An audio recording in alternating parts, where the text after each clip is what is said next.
Shalom kekasih Tuhan, selamat pagi. Firman Tuhan di dalam Injil Matius pasal yang ke-27, ayat yang ke-62 sampai dengan ayat yang ke-66 berkata, "Keesokan harinya, yaitu sesudah hari persiapan, datanglah imam-imam kepala dan orang-orang Farisi bersama-sama menghadap Pilatus. Dan mereka berkata, 'Tuan, kami ingat bahwa si penyesat itu sewaktu hidupnya berkata, sesudah 3 hari aku akan bangkit. Karena itu perintahkanlah untuk menjaga kubur itu sampai hari yang ketiga. Jikalau tidak, murid-muridnya mungkin datang untuk mencuri dia, lalu mengatakan kepada rakyat, ia telah bangkit dari antara orang mati, sehingga penyesatan yang terakhir akan lebih buruk akibatnya daripada yang pertama.' Kata Pilatus kepada mereka, 'Ini penjaga-penjaga bagimu, pergi dan jagalah kubur itu sebaik-baiknya.' Maka pergilah mereka, dan dengan bantuan penjaga-penjaga itu, mereka mematerai kubur itu dan menjaganya."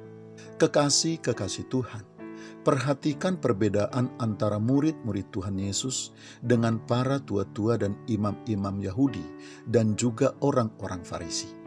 Kalau para murid tidak mengingat bahkan melupakan perkataan Tuhan Yesus sebelumnya tentang kebangkitannya pada hari yang ketiga dari kematian, ternyata orang-orang Farisi, tua-tua dan imam-imam Yahudi mengingatnya.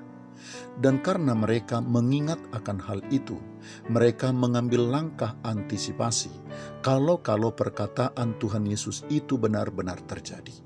Sebab kalau hal itu benar-benar terjadi, akan menjadi pukulan yang sangat berat bagi mereka, karena akan terbukti bahwa mereka telah menyalibkan orang yang tidak bersalah.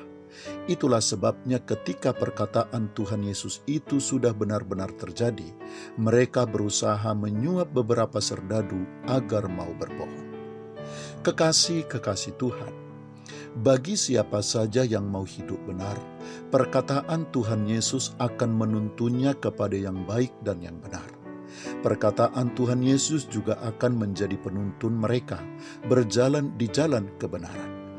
Tetapi sebaliknya, bagi orang yang jahat, terlebih bagi orang yang akan binasa, yaitu orang-orang yang tidak mau bertobat dan diubahkan, perkataan Tuhan Yesus justru akan membuat hati mereka menjadi sangat keras. Perkataan itu justru tidak akan membawa mereka kepada kebenaran, tetapi justru sebagai alasan untuk melakukan pemberontakan dan pembangkangan. Oleh sebab itu, kekasih Tuhan, belajar dari kehidupan orang-orang Farisi, tua-tua dan imam-imam Yahudi, kita harus memastikan bahwa perkataan Tuhan yang kita dengar dan yang sudah kita dengar sedang menuntun kita hari ini kepada kehidupan, bukan justru kita tolak dan membawa kita kepada pemberontakan dan pembangkangan kepada Tuhan. Selamat pagi, Tuhan Yesus memberkati. Shalom.